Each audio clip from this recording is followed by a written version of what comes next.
여러분, 이렇게 옴브레 발라주를 하면 안 됩니다. 그래서 선생님들이 아무리 비싼 탈색약을 쓰고 밤새 옴브레 발라주 연습을 하며 시간을 쏟아부어도 결과물이 입체감 없이 웜톤처럼 나오는 거예요. 여러분이 실패한 이유는 단 하나입니다. 여러분은 지금 머리를 밝게 빼는 거에만 집착하고 정작 중요한 섀도우를 남기는 법은 완전히 모르고 있습니다. 두상 부위별로 디자인이 어떻게 들어가야 하는지는 전혀 생각하지 않은 채 기계적으로 호일워크만 하고 있습니다. 이건 목적지도 내비게이션도 없이 무작정 엑셀만 바른 것과 똑같습니다. 입체감 있는 옴브레와 원톤 같은 옴브레의 차이는 결국 섀도우 양을 디자인해주냐 안 해주냐에서 갈립니다. 두상의 위치마다 남겨야 할 섀도우 비율이 완전히 다르다는 걸 반드시 알고 계셔야 합니다. 자, 섀도우 양을 디자인하기 전에 먼저 섀도우를 만드는 방법부터 짚고 넘어갑시다. 예전 방식의 옴브레 발라주는 주로 붓터치로 디자인했었죠.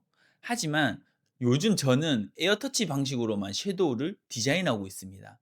왜 요즘은 붓으로 안 그리고 굳이 에어터치를 할까요? 예전처럼 붓으로 그리는 발레아주는 시술할 땐 멋있어 보일지 몰라도 다음에 고객님이 재방문하셨을 때가 문제입니다. 리터치 하려고 보면 전에 어디를 탈색했는지 경계가 애매해서 찾기가 정말 힘듭니다. 그러다 보니 재시술이 어렵고 인턴들한테 맡기기도 어려워서 매장의 생산성이 확 떨어집니다. 하지만 에어터치는 다릅니다. 바람으로 잔머리를 골라내기 때문에 누가 해도 결과물이 일정해서 인턴과 함께 시술할 수 있고 나중에 뿌리가 자라서 왔을 때도 이전에 디자인해둔 잔머리를 바람으로 빼기만 하면 되니까 리터치가 정말 쉽습니다. 심지어 옴브레 했던 고객님이 저 그냥 전체 탈색할래요 라고 마음을 바꿔도 에어터치로 한 머리는 깔끔하게 전체 탈색이 가능합니다. 이 사진을 보세요. 에어터치 옴브레를 했던 머리인데 어떻게 이 얼룩덜룩한 머리를 균일하게 전체 탈색할까 의문이 드시죠? 짜잔! 이 사진을 보시면 제가 이렇게 전체 탈색 염색으로 아주 균일하게 바꿔드렸습니다. 붓터치한 머리는 이전에 디자인 탈색했던 부분을 찾기 어려워서 이렇게 깨끗하게 체인지하기가 정말 어렵습니다. 그래서 저는 가장 효율적이고 안전한 에어터치로 디자인을 하는 겁니다. 그런데 여러분, 이렇게 좋은 에어터치 기법을 쓴다고 무조건 성공할까요? 아닙니다. 결국 섀도우를 디자인할 줄 모르면 말짱 도루묵입니다. 실제 사례를 봅시다. 지금 보시는 첫 번째, 두 번째 사진은 그라데이션이 아주 잘 됐죠? 그런데 문제는 이 세 번째 사진입니다. 이게 수강생분이 실제 옴브레 솜브레 교육 때 에어터치로 직접 하신 건데 우리가 보는 시선에서 왼쪽 부분을 자세히 봐주세요. 어두운 부분, 즉 섀도우가 거의 없이 너무 밝게만 빠져 있습니다. 에어터치를 썼지만 아직 잔머리 빠지는 양 조절이 조금 미숙해서 놓친 부분입니다. 이렇게 되면 전체적으로 입체감이 사라지고 원톤처럼 보이게 됩니다. 그래서 제가 수강생분들에게 다시 피드백을 드리고 이 모델분을 다음 옴브레 교육 모델로 다시 초대해서 수강생분들이 직접 AS를 해드렸습니다.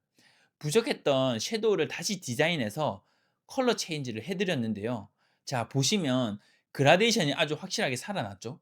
이 사진은 이 모델분 한 달 후 사진입니다. 저에게 애쉬 샴푸를 사용해서 예쁘게 유지 중이라고 이렇게 연락이 왔네요. 애쉬 샴푸는 제키드 애쉬 샴푸입니다. 뎃! 자, 그러면 웜톤처럼 되지 않으려면 이걸 어떻게 해야 할까요? 무작정 드라이기만 들이대는 게 아니라 철저하게 구역별로 섀도우를 디자인해야 합니다. 저는 보통 백 부분은 네이프, 미들, 탑 3등분으로 나누는데 이 세 가지 구역마다 섀도우의 양이 완전히 달라야 합니다. 많은 분들이 실수하는 게 네이프부터 탑까지 똑같은 양으로 잔머리를 뺍니다. 이러면 절대 안 됩니다. 먼저 네이프입니다. 네이프는 섀도우를 디자인한다는 느낌보다는 형태를 지킨다는 느낌으로 접근하셔야 합니다. 왜냐? 네이프는 전체 스타일의 테두리이자 머리카락을 받쳐주는 기둥이거든요. 여기서 옴브레 느낌 좀 내보겠다고 잔머리를 과하게 빼거나 숱을 확 쳐버리면 커트 아웃라인이 힘없이 다 무너져 버립니다. 밑단이 쥐파먹은 것처럼 날리면 그건 실패한 디자인입니다. 그래서 네이프는 라인이 무너지지 않을 정도의 안정감 있는 섀도우 양을 유지하는 게 핵심입니다. 반면에 미들과 탑으로 올라갈수록 이야기가 달라집니다. 위쪽 머리는 네이프 위로 자연스럽게 덮이면서 흐름을 만들어야 하는 구간이죠. 여기서부터는 섀도우를 디자인해서 자연스러운 그라데이션 연결이 필요합니다. 그래서 위로 올라갈수록 잔머리야, 즉 섀도우의 영역을 과감하게 늘려주셔야 합니다. 그래야 위에서부터 어두운 그림자가 깊이감 있게 타고 내려오면서 끝쪽에 밝은 머리와 만났을 때 경계선 없는 확실한 그라데이션이 생기는 겁니다. 정리할게요. 네이프는 숱을 많이 치면 안 된다. 탑으로 갈수록 섀도우를 늘려라. 이 흐름의 차이를 아는 것이 기술보다 중요합니다. 그럼 그 섀도우 양 조절은 도대체 어떻게 하나요? 크게 두 가지 테크닉이 있습니다. 첫 번째는 손을 잡는 위치입니다. 뿌리 쪽에 가깝게 잡느냐, 멀리 잡느냐에 따라 빠지는 잔머리 양을 1차로 조절하고요. 두 번째가 진짜 노하우인데 바로 질감으로 섀도우를 만드는 디자인입니다. 사실 층이 없는 일자머리나 숱이 많은 머리는 에어터치를 해도 빠질 잔머리가 별로 없어요. 이럴 땐 우리가 인위적으로 섀도우가 될 머리를 만들어줘야 합니다. 슬라이싱 가위나 틴닝 가위를 써서 섀도우가 필요한 부분을 미리 디자인해 주는 거죠. 내가 섀도우를 많이 빼고 싶다? 그럼 그 부분에 슬라이싱을 넣어서 짧은 머리를 만들어 놓고 에어터치를 들어가는 겁니다. 이 전처리 디자인을 하느냐 안 하느냐가 프로와 아마추어의 차이입니다. 마지막으로 드리고 싶은 말씀이 있습니다. 다양한 옴브레 영상들 보고 연습도 해보지만 막상 손님한테 하면 잘 안 되시죠? 당연합니다. 직접 해보지 못하고 눈으로 보기만 해서 그렇습니다. 그렇다고 가발에다가 연습한다고 될까요? 사람 머리는 가발이 아닙니다.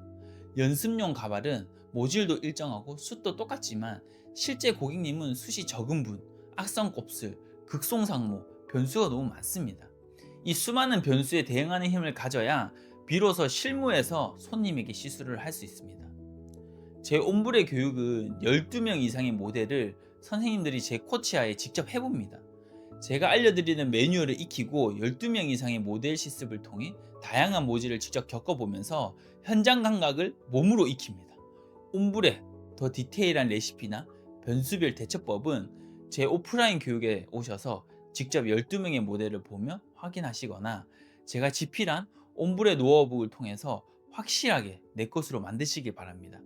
이제는 운에 맡기는 시술 말고 계산된 디자인을 하셨으면 좋겠습니다.